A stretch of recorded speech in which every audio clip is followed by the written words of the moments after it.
الحمد للہ وکفا وسلام علی عبادہ الذین اصطفیٰ اما بعد۔ اللہ تعالیٰ نے ہر چیز کا ایک حال رکھا ہے،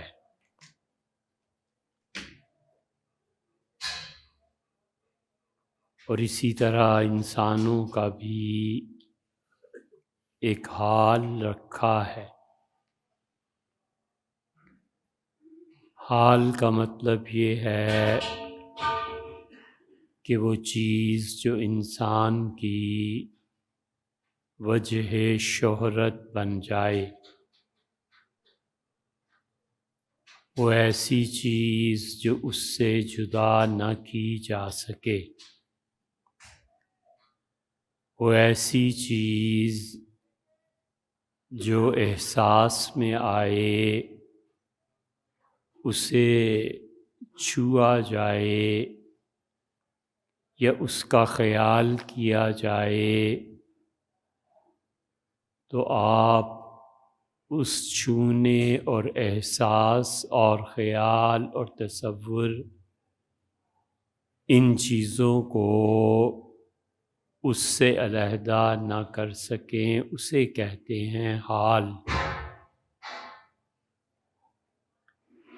پانی کا حال اس کی تری ہے کہ کسی صورت پانی کیسا بھی ہو، اس سے تری کو الگ نہیں کیا جا سکتا۔ آگ کا حال حرارت ہے، اور آگ جتنی بھی مدھم ہو جائے یا آگ پر کتنے ہی کور ڈال دیے جائیں، آگ جلاتی ہے، اس کا حال یہی ہے۔ کوئلے کا حال سیاہی ہے،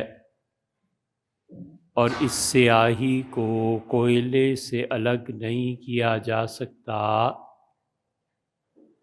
تو حال اس چیز کو کہتے ہیں کہ وہ جس کے ساتھ قائم ہو جائے،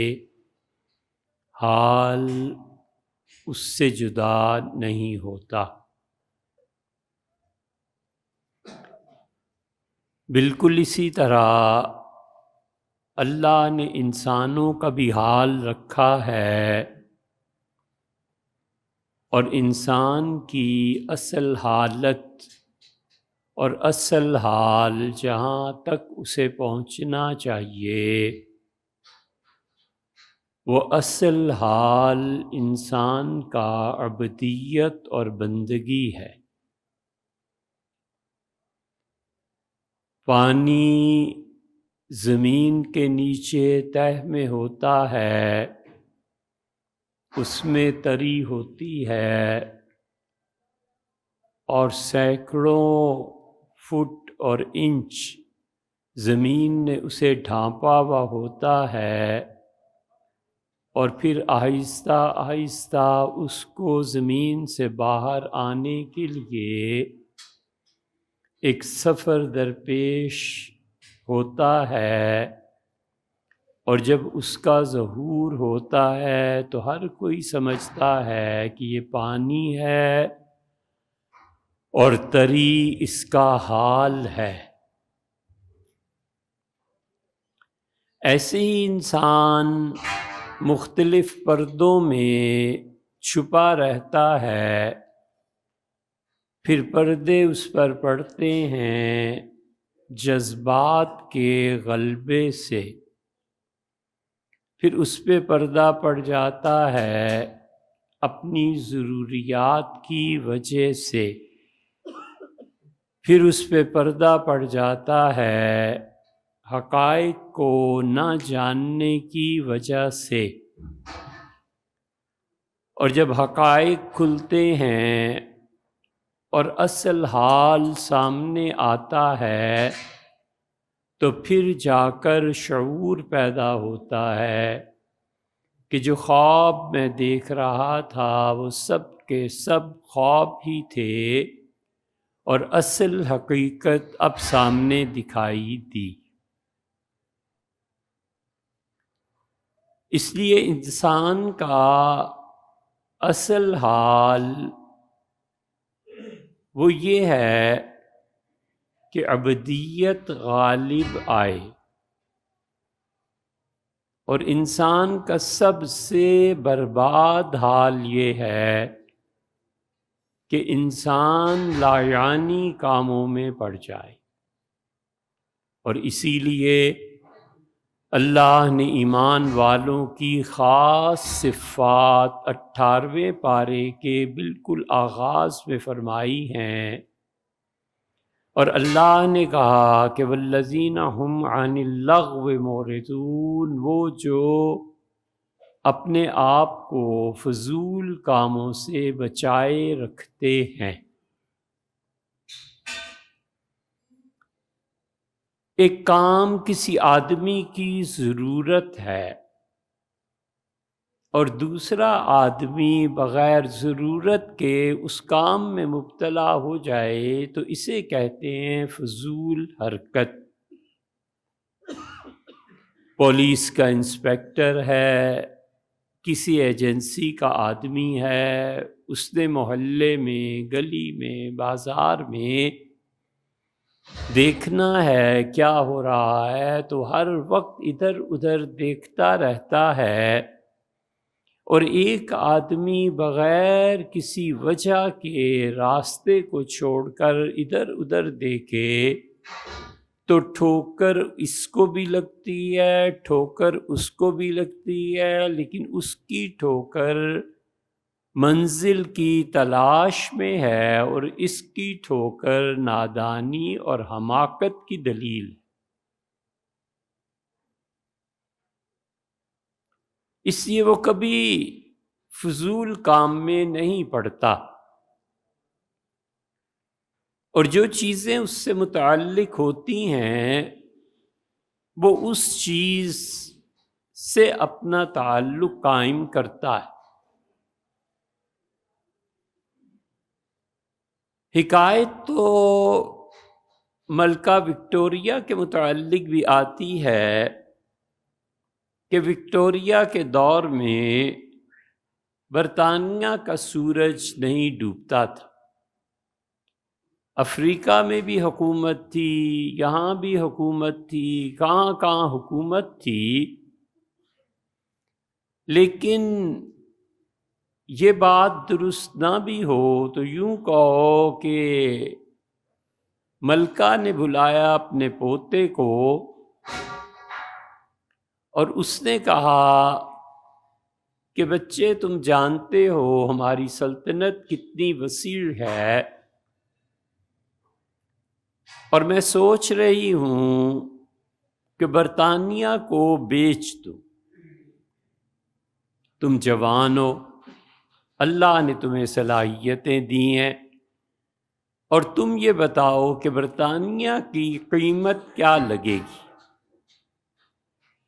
اب وہ جس برطانیہ کی قیمت لگوانا چاہ رہی تھی پوتے سے،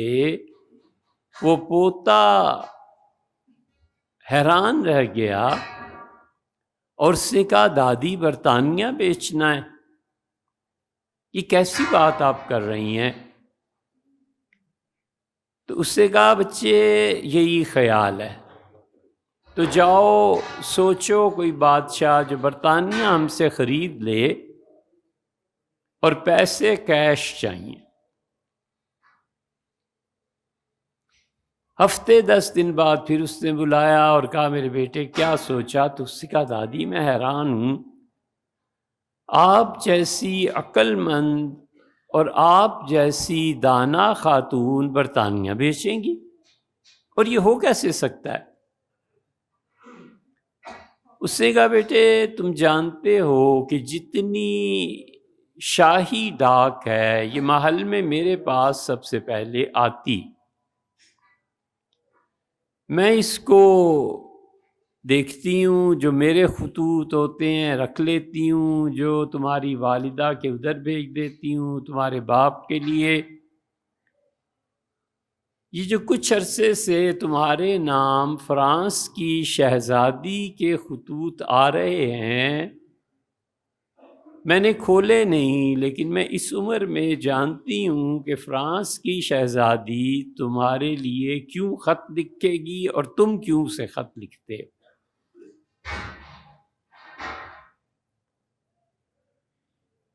لڑکا شرمندہ ہوا اور اس نے کہا کہ کچھ عرصے بعد آنا۔ اس نے کہا دادی معذرت ہے یہ وہ، اور وہ پھر آیا تو اس سے ایک فہرست دی دادی نے، اور اس سے کہا بیٹے یہ میں نے ایک فہرست تیار کی ہے، اور فرانس میں یہ جگہ ہے جو میں نے بات کر لی ہے خریدنی ہے، اس میں تمہارا بہت بڑا محل بنے گا،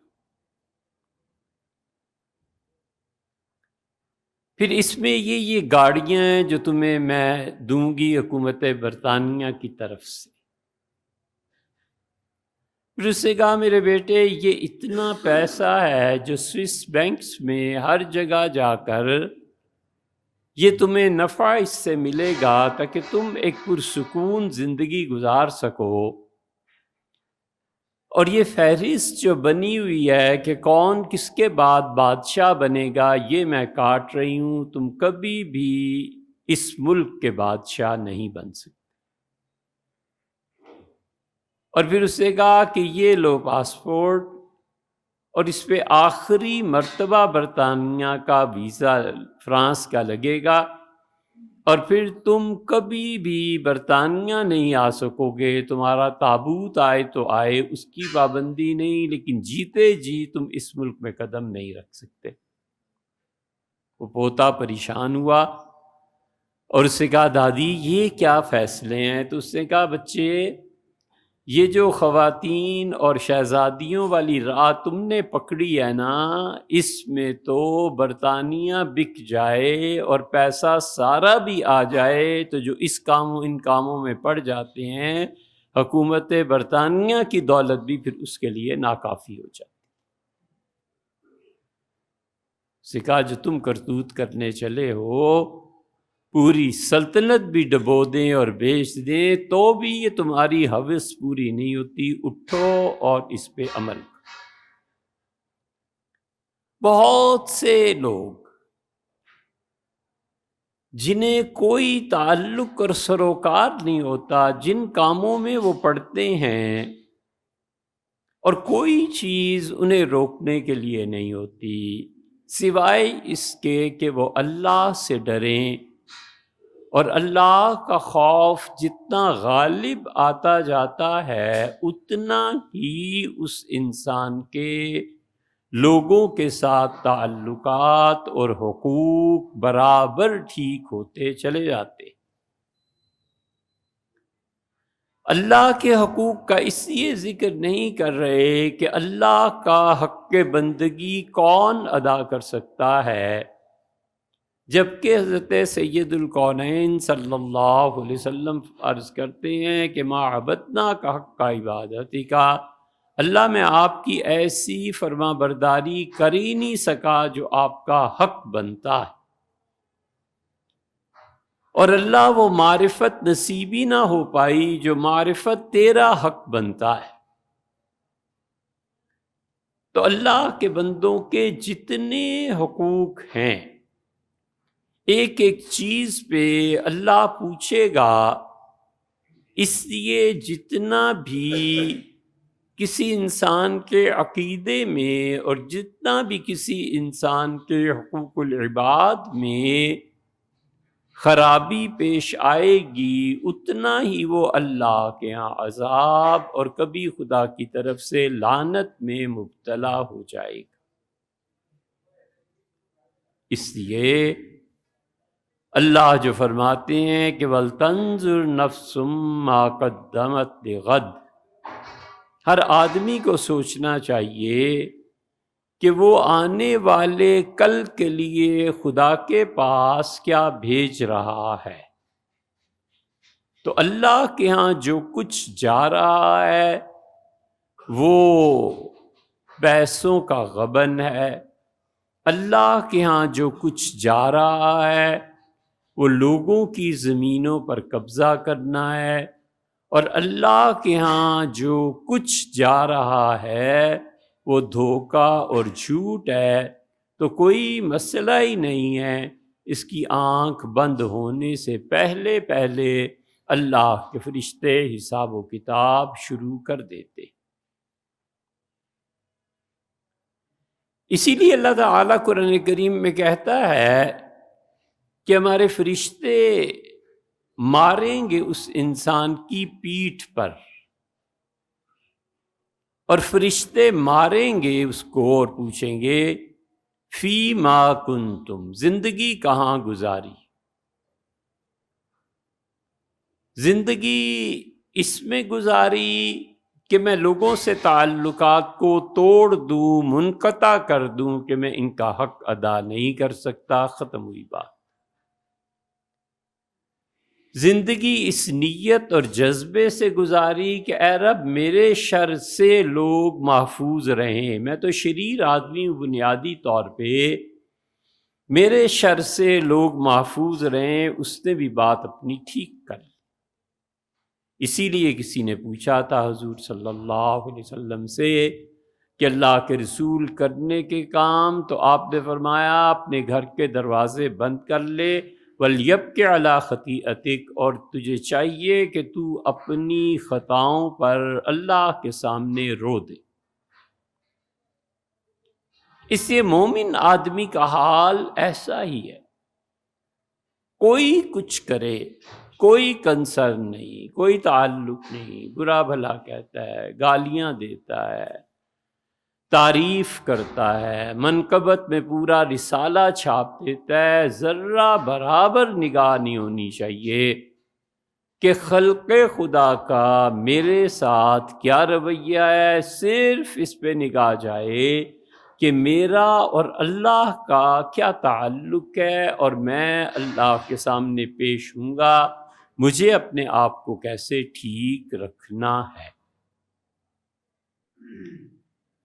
دوسرے لفظوں میں اسے کہتے ہیں کہ کسی آدمی پر حال طاری ہو جائے ابدیت کا، جیسے حرارت حال ہے آگ کا، جیسے تری حال ہے پانی کا، اسی طرح ابدیت جب جھلکنے لگے اور انسان اپنے آپ کو ہر طرح کی مدح و ذم، ہر طرح کی تعریف اور مذمت سے اوپر اٹھا لے اور صرف اللہ کے ساتھ تعلق رکھے، لوگوں کی مذمت اس کو کوئی ملال کوئی دکھ نہ دے، لوگوں کی تعریف اسے اپنے حال سے باہر نہ نکال سکے،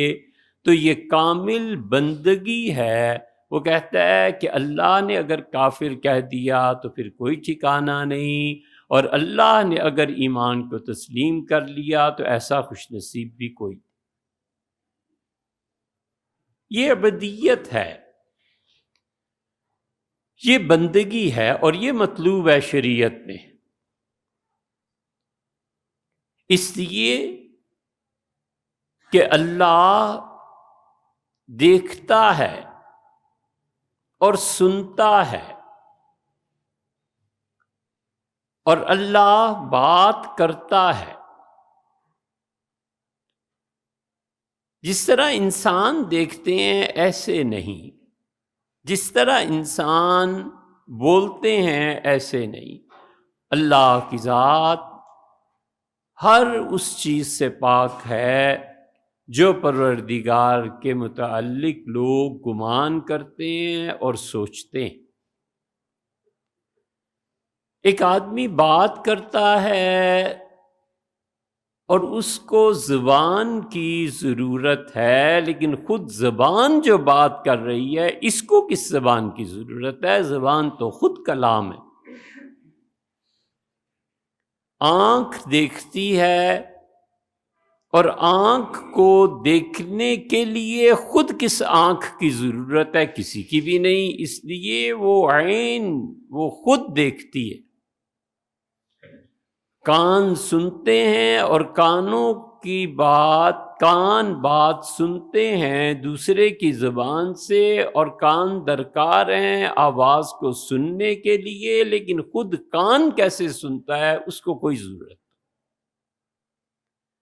اس لیے اللہ کلام کرتا ہے اور اللہ کو کوئی ضرورت نہیں ہے کہ کوئی زبان اس کی بھی ہو، اور اللہ دیکھتا ہے اور جو دیکھتا ہے اس کو کسی آنکھ کی ضرورت نہیں، اور وہ سنتا ہے اور اس کسی کان کی ضرورت نہیں۔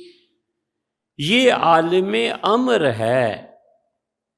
اور ہم آپ جو کچھ دیکھتے اور سنتے اور بولتے ہیں یہ عالم خلق ہے۔ اس لیے جو آدمی عالم امر اور خلق دونوں کو ایک سمجھے وہ کفر کا ارتکاب کرتا ہے۔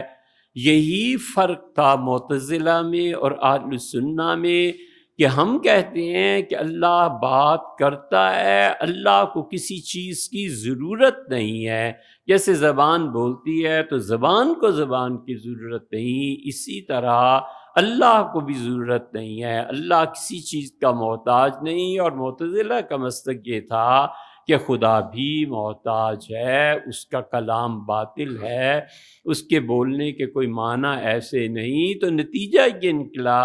کہ وہ چیز پیش آئی جو امام احمد ابن حنبل رحمۃ اللہ علیہ کو پیش آئی۔ اس لیے بندگی حال بن جائے، بندگی اللہ کی ایک ایک چیز سے ٹپکنے لگے، اور اسے دیکھ کر اللہ یاد آئے، اس کے دیکھنے سے اندازہ ہو کہ خدا کے بندے ایسے چلتے ہیں، اس کی گفتگو سے پتہ چلے کہ علم کسے کہتے ہیں اور اس علم پر عمل کیا ہوتا ہے۔ کسی انسان کا چہرہ دیکھ کر اللہ کا یقین ہونے لگے، یہ ہے اصل بندگی۔ بہاولپور میں مقدمہ تھا، غلام عائشہ ایک خاتون تھی، اس کا نکاح قادیانیوں میں ہو گیا، تو علماء نے اس پہ احتجاج کیا۔ نواب بہاولپور نے دیوبند خط لکھا کہ مولانا سید انور شاہ صاحب رحمۃ اللہ علیہ کو بھیجیں کہ وہ ہماری عدالت عالیہ سپریم کورٹ جو ریاست کی تھی اس میں بات ہو اسلام اور کفر پہ قادیانیوں کی۔ تو حضرت رحمۃ اللہ علیہ چلے اور وزیر آباد میں اسٹیشن پہ ٹرین رکتی تھی، رکے اور چادر یا رومال تھا اسے بچھایا اور بیٹھ گئے، باقی لوگ بھی بیٹھ گئے، اور اسٹیشن ماسٹر ہندو تھا، لالٹین لے کے گھوم رہا تھا جیسے ان کی ڈیوٹی ہوتی ہے، اور انور شاہ صاحب رحمۃ اللہ علیہ کو دیکھا تو لالٹین اونچی کی اور قریب آ کے دیکھا اور رو پڑا، بس رہا ہندو ہی۔ ان کے رفقا کہتے تھے ایک جگہ اور ایسی تھی جہاں پہ بیٹھنا پڑا، تو ایک عورت ہندو تھی جا رہی تھی اور آئی، دیکھا اور مسلمان ہو گئی، اور رونے لگی کہ بھلا ایسے آدمی بھی جھوٹے ہوتے ہیں۔ یہ ابدیت ہے، خدا کی بندگی ہے کہ اسے دیکھ کر اللہ یاد آ جائے، اس کی صحبت میں بیٹھ کر پاکیزگی کا احساس ہونے لگے، اور بغیر کسی وجہ کے، بغیر کسی سبب کے تھوڑی دیر اس کے پاس بیٹھا اور رونے لگا، اس کی باطن کی بندگی کی کیفیات نے اسے گھیر لیا اور اسے خود نہیں پتا کہ کیوں رو رہا ہے۔ یہ اللہ کے خاص اور مقرب بندے ہونے کی نشانی ہے۔ اسی لیے حضور اقدس صلی اللہ علیہ وسلم نے فرمایا، سیدنا علی رضی اللہ عنہ کے متعلق آپ نے فرمایا کہ علی رضی اللہ عنہ کے چہرے کو دیکھ لینا یہ خدا کی عبادت ہے۔ اس سے ملتے جلتے الفاظ آئے ہیں، کیونکہ سیدنا علی رضی اللہ عنہ کو دیکھ کر اللہ کی یاد آدمی پر غالب آ جاتی تھی کہ اللہ والے لوگ ایسے ہوتے ہیں۔ تو عبدیت کا یہ حال کہ کسی حال میں خدا کی یاد نہیں چھوٹے، بس یہ اصل چیز ہے کہ اللہ کی یاد سب یادوں پر غالب آ جائے۔ اللہ تعالیٰ کی یاد اور حضور صلی اللہ علیہ وسلم سے محبت، یہ ایک ہی سکے کے دو رخ ہیں، یہ غالب آ جائے، وہ غالب آ جائے، کوئی مسئلہ نہیں ہے۔ کسی کا رجحان اس طرف ہوتا ہے، کسی کا رجحان اس طرف ہوتا ہے، کسی کا رجحان جہاد پہ ہو جاتا ہے، کسی کا رجحان علم کی طرف چلا جاتا ہے، کسی کا رجحان اللہ کی یاد کی طرف ہو جاتا ہے۔ سب چیزوں کا ماحصل ایک ہی نکلتا ہے، اور وہ اللہ کی بندگی ہے۔ یہ بندگی کا رنگ چڑھنا چاہیے، اور اتنا مضبوط جو اللہ کہتا ہے صبغت اللہ۔ اور لوگوں، عیسائی اپنے بچوں کو بیپٹسٹ کے ہاں لے جا کر رنگ دلواتے ہیں، ہر قوم ہر جگہ لوگ خوشیوں میں ایک دوسرے پہ رنگ پھینکتے ہیں۔ ہولی دیوالی ان میں رنگ ہوتا ہے۔ پنجاب میں پرانی رسم تھی کہ بڑے بیٹے کی شادی کے لیے جب سدا دینے جاتی تھیں تو سفید کپڑوں پہ رنگ پھینکتے تھے۔ یہ سارے ہر قوم میں ہیں۔ اللہ کہتا ہے صبغت اللہ، اور لوگوں اللہ کا رنگ، ومن احسن من اللہ صبغہ، اور اللہ کی بندگی کے رنگ سے کوئی بہتر رنگ نہیں۔